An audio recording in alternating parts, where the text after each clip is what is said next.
Bem-vindos a Raul Soares. Nossa cidade é colo de mãe, acolhe, aconchega e acarinha.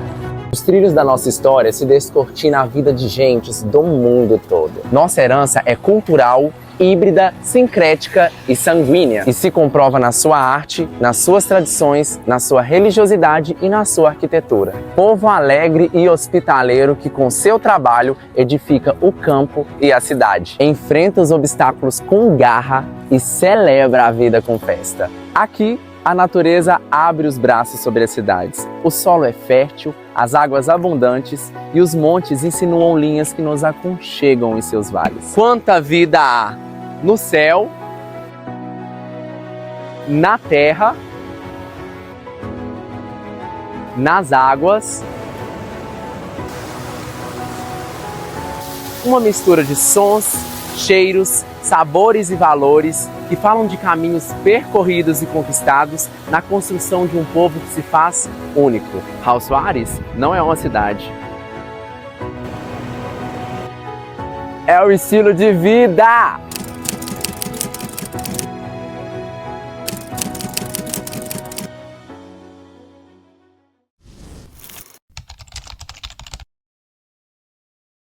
A igreja mesmo começou lá na roça do seu pai, mais ou menos em que época? 1932, uma casa de oração, uma igreja. Você morava na roça? É, né? Exatamente. Eu construí uma casa de oração ali. E essa casa de oração, ela era assim assistida pela igreja presbiteriana de Caputira. Então, nesse período, a igreja cresceu, essa congregação cresceu. Aí tornou-se igreja, porque quando consegue um determinado número de pessoas, aí a igreja é emancipada, aquela congregação é emancipada como igreja. Aí formou-se a igreja, que foi em 16 de março de 1952. Então durante 22 anos, vamos dizer assim, ela ficou lá até se transformar em igreja, pela congregação. Exatamente. Aí crescer e formou-se igreja. Mas aí já em Vermelho Velho ou na roça ainda? Não, a igreja na roça ainda. Na roça ainda. Na roça ainda. Aí depois a igreja construiu, meu pai comprou um terreno, a igreja comprou um terreno ali, dentro da rua de Vermelho Velho, e a igreja construiu aquele templo. Em 1952, foi inaugurado em 1953. Aí naquela época era muito mais complicado fundar uma igreja que não fosse católica, principalmente numa comunidade pequena igual Vermelho, não era? Era muito difícil. Era muito difícil. Foram muitas barreiras. As barreiras difíceis, né? Era muita complicação, porque não tinha perseguição, né? E já tinha aquela igreja imponente lá em cima, né? Ou não tinha ainda? Não, aquela foi construída na mesma época dessa... A igreja católica? O pedreiro foi o mesmo que construiu, mas tinha uma capela lá, né? Uma capela antes, depois construiu aquele templo. Quem construiu lá foi o senhor Lico. Lico é pai do Zé Lico, pedreiro que construiu aqui em Raul Soares, para nós. Então Zé Lico está na história da igreja SUS tem muito tempo. O pai dele construiu em Vermelho Velho. Vermelho Velho. E ele era menino, então ajudou o pai dele lá. Aí depois ele tornou-se um pedreiro profissional. Ele terminou de construir a casa do meu pai na vila de Vermelho Velho, que era uma casa velha que meu pai tinha comprado. Aí ele construiu uma casa nova. E aí, depois quando ele terminou a casa do meu pai lá, ele veio para Raul Soares para construir aquele templo que tem ali na Zico de Sá. Como é que era a comunidade lá em Vermelho naquela época? Era assim, em termos de aceitação. Não, como é que era a vida lá em Vermelho naquela época?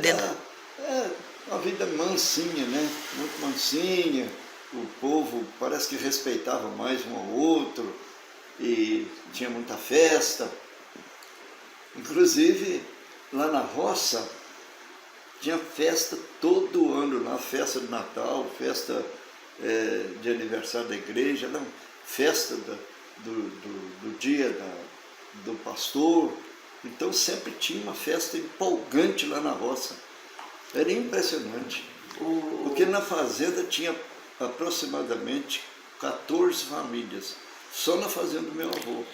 E devia ser muito incomum naquela época ter fazenda com algum templo protestante, que era como eles falavam antigamente, né? Exatamente, exatamente. Não era muito comum, não, justamente por causa da rivalidade, né? Então, quer dizer, sua família, na realidade, foi uma grande desbravadora dentro de Vermelho para quebrar esse obstáculo né, religioso. Exatamente, foi mesmo. Eu me lembro do primeiro culto que a igreja realizou na vila de Vermelho Velho, foi numa casa do doutor Albergaria, que era pai do Jaz Albergaria, daquele outro que foi ministro lá de não sei o que. Raimundo Albergaria. Aí o Raimundo, depois veio o Raimundinho, né? Então, aqueles Albergaria moraram muitos anos em Vermelho Velho. Inclusive, os patriarcas estão sepultados lá. Tem os túmulos deles lá, em Vermelho Velho. Então, o primeiro culto foi num predinho que tinha esse seu Albergaria. O Cresci trazer para a gente um assunto tão delicado como por que existe 2 cemitérios em Vermelho Velho e um dos poucos do Brasil ainda que existe isso, gente. Parece que é só 2, um aqui em São Paulo. Então é para aprender com o passado, para não repetir os mesmos erros, mas é para percorrer os mesmos caminhos que deram certo, com a mesma alegria, com a mesma coragem, com a mesma força de vontade, com a mesma vibração, aquela crença naquele futuro que os nossos antepassados tiveram e que eu volto a dizer, graças a Deus, que vieram os imigrantes para cá, através dessa linha férrea. Deus não erra caminho, entendeu? Para dar para a gente essa estrutura cultural que nós temos hoje.